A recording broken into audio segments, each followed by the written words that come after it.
جو بندہ یہ دو نفل پڑھے، اچھا میں نے کئی لوگوں کو بتایا، سال ہر سال سے بتا رہا، اللہ پاک اس کو دیدار مصطفیٰ عطا فرمائے۔ اس کے اگلے فائدے بھی ہیں، رزق کی تونگی کے لیے، قرضوں کو اتارنے کے لیے، رزق کی برکت کے لیے، بیماریوں کے لیے۔ ہفتے کے بعد جس عمل پہ 10 منٹ لگیں، اس عمل کی تاثیر کمال اتنی زیادہ ہو تو اس عمل کو ہم کیسے چھوڑ دیں؟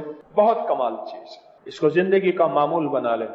جمعرات کے دن شب جمعہ، شیخ نے لکھا ہے کہ جو بندہ 2 رکعت نماز نفل پڑھے، اس کی پہلی رکعت میں سورۃ فاتحہ کے بعد 11 بار آیت الکرسی، دوسری رکعت میں سورۃ فاتحہ کے بعد 11 بار سورۃ قل هو اللہ اخلاص، شب جمعہ، مغرب یا عشاء کے بعد۔ عجب اس کی تاثیر ہے، عجب اس کا کمال ہے۔ یہ میں آج ربیع الاول کے حوالے سے موتی دے رہا ہوں۔ جو بندہ یہ 2 نفل پڑھے، اچھا میں نے کئی لوگوں کو بتایا، سال ہر سال سے بتا رہا، اللہ پاک اس کو دیدار مصطفیٰ عطا فرمائے۔ اس کے اگلے فائدے بھی ہیں، رزق کی تونگی کے لیے، قرضوں کو اتارنے کے لیے، رزق کی برکت کے لیے، بیماریوں کے لیے۔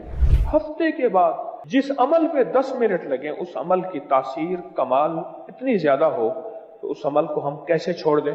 بہت کمال چیز، اس کو زندگی کا معمول بنا لیں۔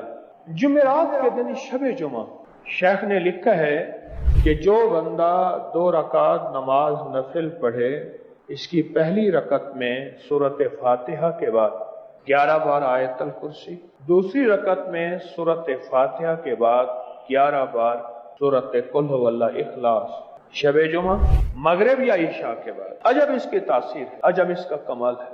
یہ میں آج ربیع الاول کے حوالے سے موتی دے رہا ہوں۔